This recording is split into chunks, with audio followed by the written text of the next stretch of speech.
Happy Monday, creeps. This is Emily coming at you from my house because, of course, I am, because it is day 12 billion of quarantine. This week, I will be reading Miriam by Truman Capote. And I apologize if you hear any Ghostbusters themed music in the background. I am quarantined with a 2-year-old, and my entire life has a Ghostbusters theme background right now. So come along for the ride. All right, Miriam.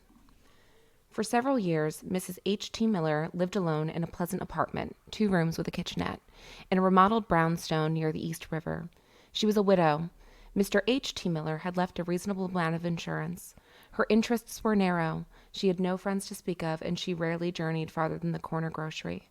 The other people in the house never seemed to notice her. Her clothes were matter of fact, her hair iron gray, clipped and casually waved.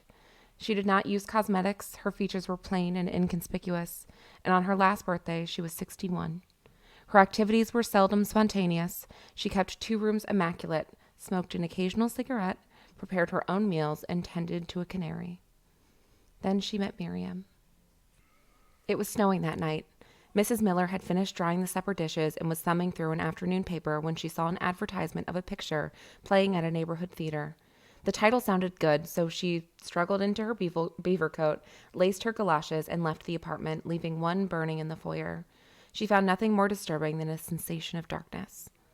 The snow was fine, falling gently, not yet making an impression on the pavement. The wind from the river only cut at street crossings. Mrs. Miller hurried, her head bowed, oblivious as a mole burrowing through a blind path. She stopped at a drugstore and bought a package of peppermints. A long line stretched in front of the box office. She took her place at the end. There would be, a tired voice groaned, a short wait for all seats. Mrs. Miller rummaged in her leather handbag till she collected exactly the correct change for admission.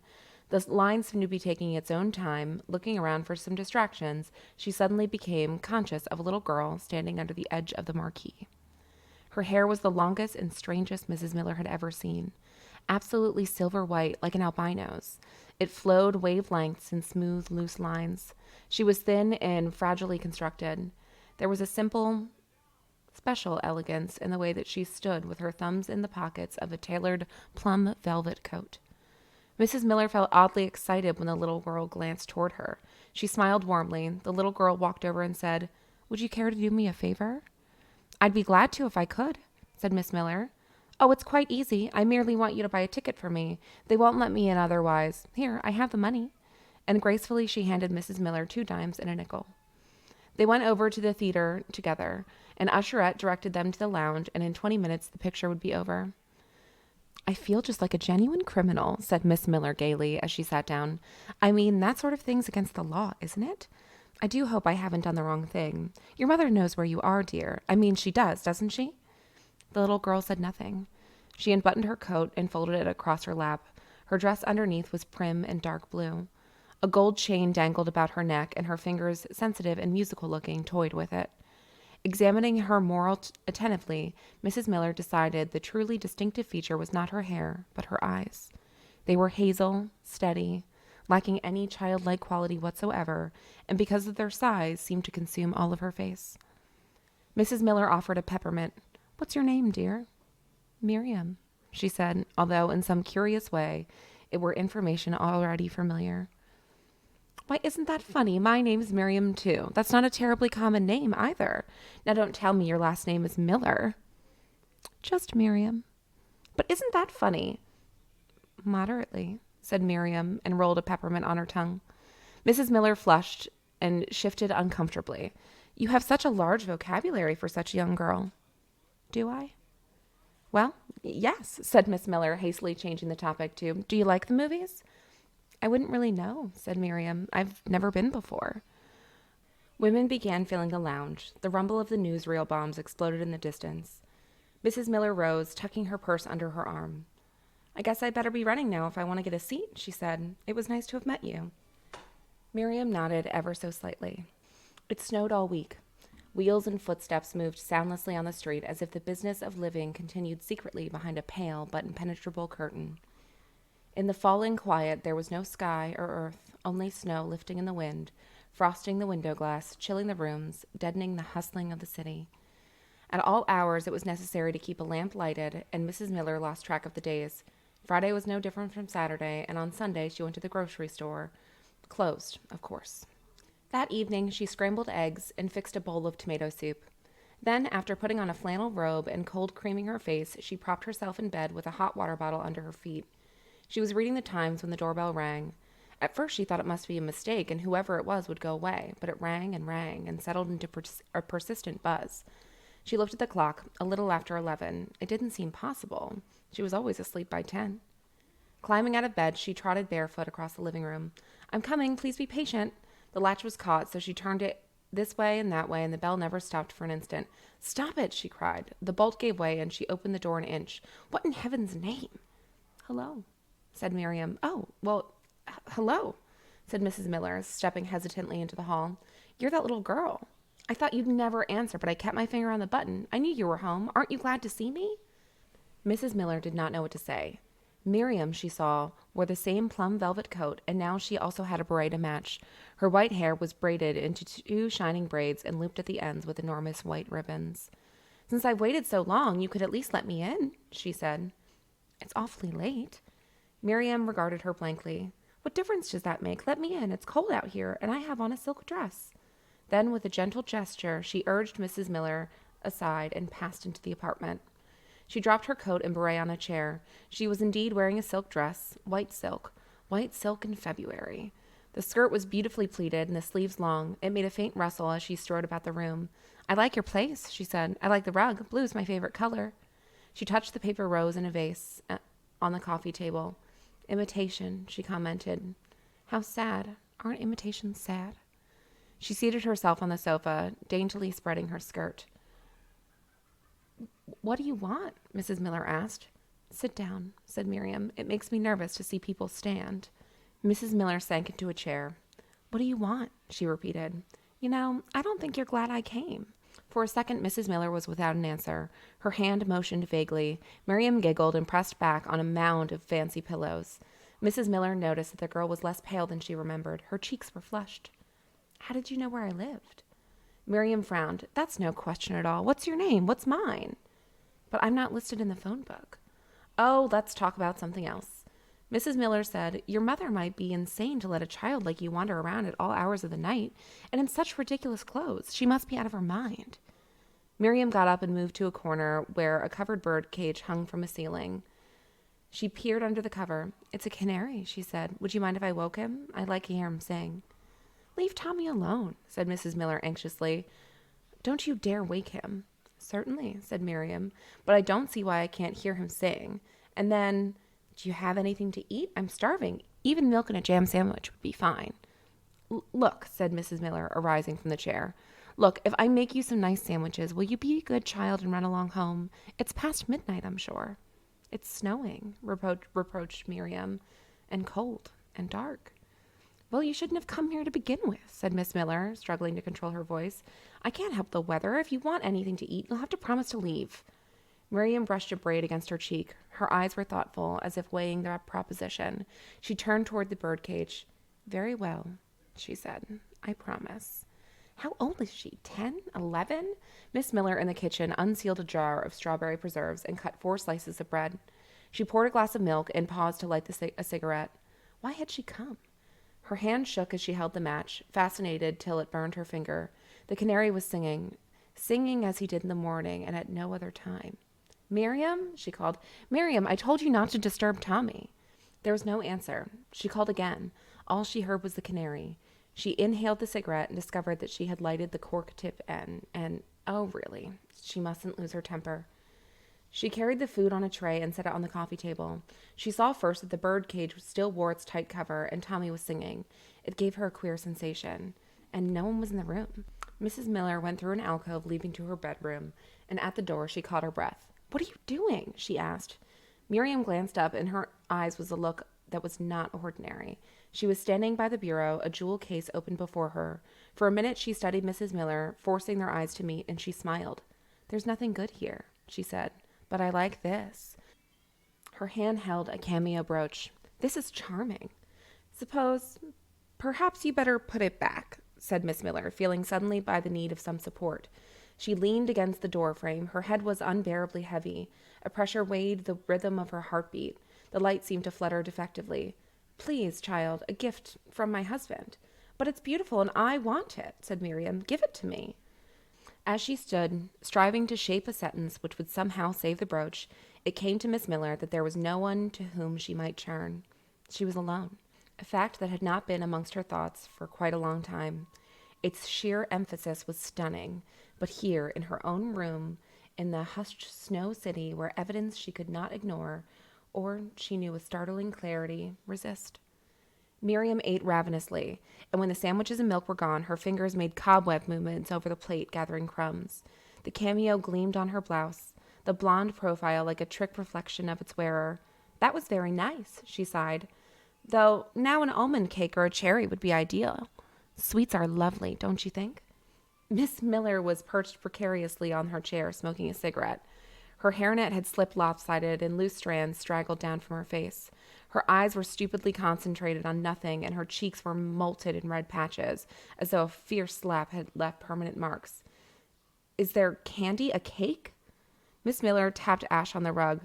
Her head swayed slightly as she tried to focus her eyes. "You promised I'd leave if I made you the sandwiches." "Dear me, did I?" "It was a promise, and I'm tired, and I don't feel well at all." "Mustn't fret," said Miriam. "I'm only teasing." She picked up her coat, slung it over her arm, and arranged her beret in front of the mirror. Presently, she bent close to Miss Miller and whispered, "Kiss me good night." "Please, I'd rather not," said Mrs. Miller. Miriam lifted a shoulder, arched an eyebrow. "As you like," she said, and went directly to the coffee table, seizing the vase containing the paper roses, carried it to where the hard surface of the floor lay bare, and hurled it downward. Glass sprayed in all directions, and she stamped her foot on the bouquet. Then slowly she walked to the door, but before closing it, she looked back at Miss Miller with one slyly innocent curiosity. Mrs. Miller spent the next day in bed, rising once to feed the canary and drink a cup of tea. She took her temperature and had none, yet her dreams were feverishly agitated. Their unbalanced mood lingered even as she lied staring wide-eyed at the ceiling. One dream threaded through the others like an elusively mysterious theme in a complicated symphony, and the scenes depicted were sharply outlined, as though sketched by hand of gifted intensity. A small girl, wearing a bridal gown and a wreath of leaves, led a gray procession down a mountain path, and among them there was an unusual silence until a woman at the rear asked, "Where is she taking us?" "No one knows," said an old man marching in front. "But isn't she pretty?" volunteered a third voice. "Isn't she like a frost flower, so shining and white?" Tuesday morning, she woke up feeling better. Harsh slats of sunlight slanting through the Venetian blinds shed a disturbing light on her unwholesome fancies. She opened the window to discover a thawed, mild as spring day, a sweep of clean new clouds crumpled against a vastly blue, out-of-the-season sky, and across the low line of rooftops she could see the river and smoke curving from tugboat stacks on a warm wind. A great silver truck plowed the snow-banked street, its machine sounding like humming in the air. After straightening the apartment, she went to the grocer's, cashed a check, and continued to Schraff's, where she ate breakfast and chatted happily with the waitress. "Oh, it's a wonderful day, more like a holiday, and it would be so foolish to go home." She boarded a Lexington Avenue bus and rode up to 86th Street. It was here that she decided to do a little shopping. She had no idea what she wanted or needed, but she idled along, intent only upon the passers-by, brisk and preoccupied, who gave her a disturbing sense of separateness. It was while waiting at the corner of 3rd Avenue that she saw a man, an old man, bow-legged and stooped under an armload of bulging packages. He wore a shabby brown coat and a checkered cap.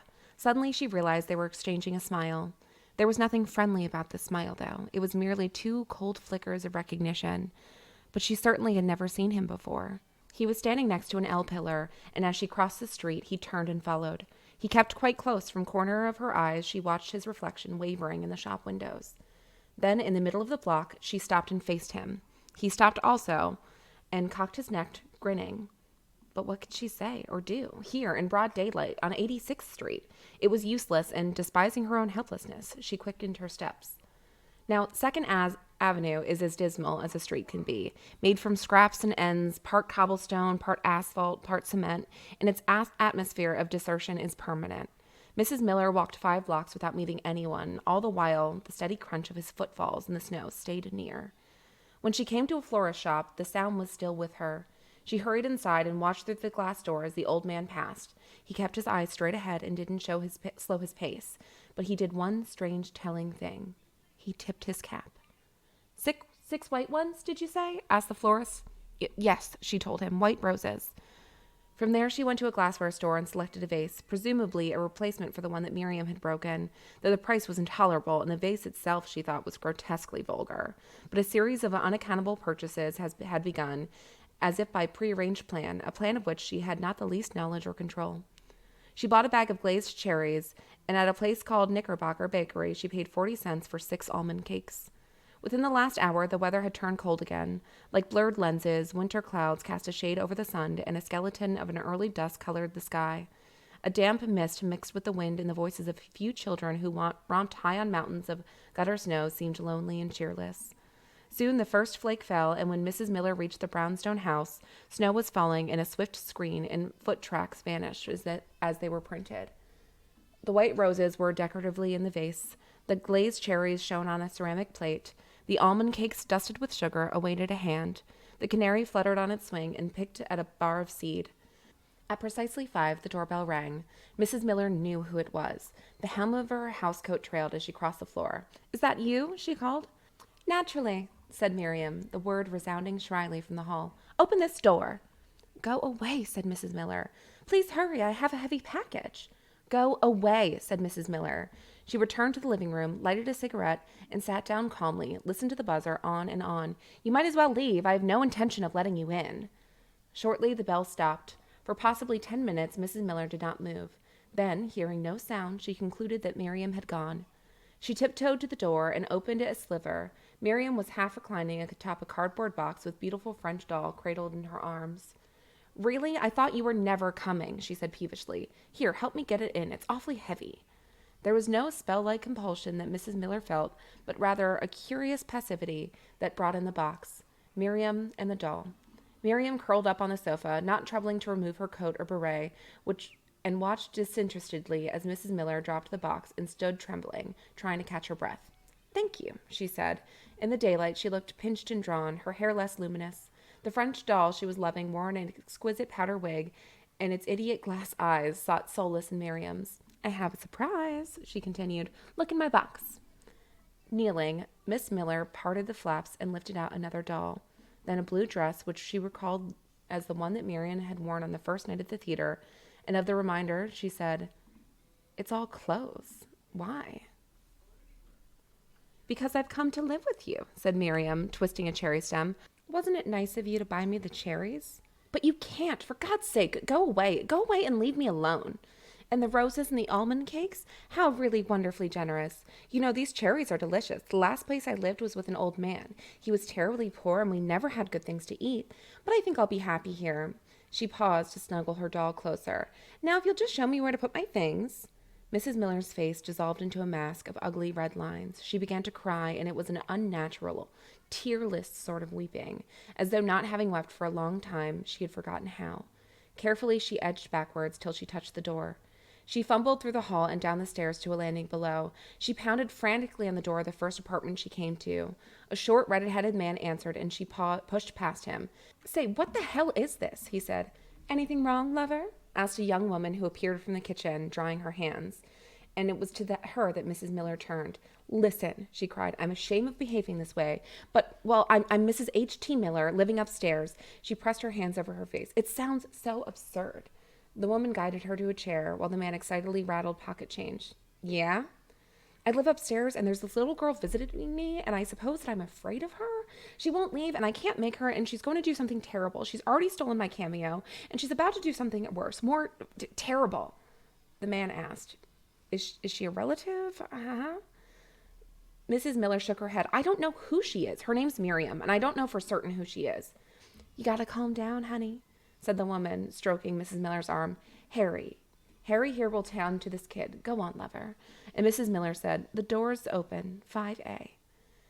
After the man left, the woman brought a towel and bathed Mrs. Miller's face. "You're very kind," Mrs. Miller said. "I'm sorry to act like such a fool. Only this wicked child." "Sure, honey," consoled the woman. "Now you better take it easy." Mrs. Miller rested her head in the crook of her arm. She was quiet long enough to be asleep.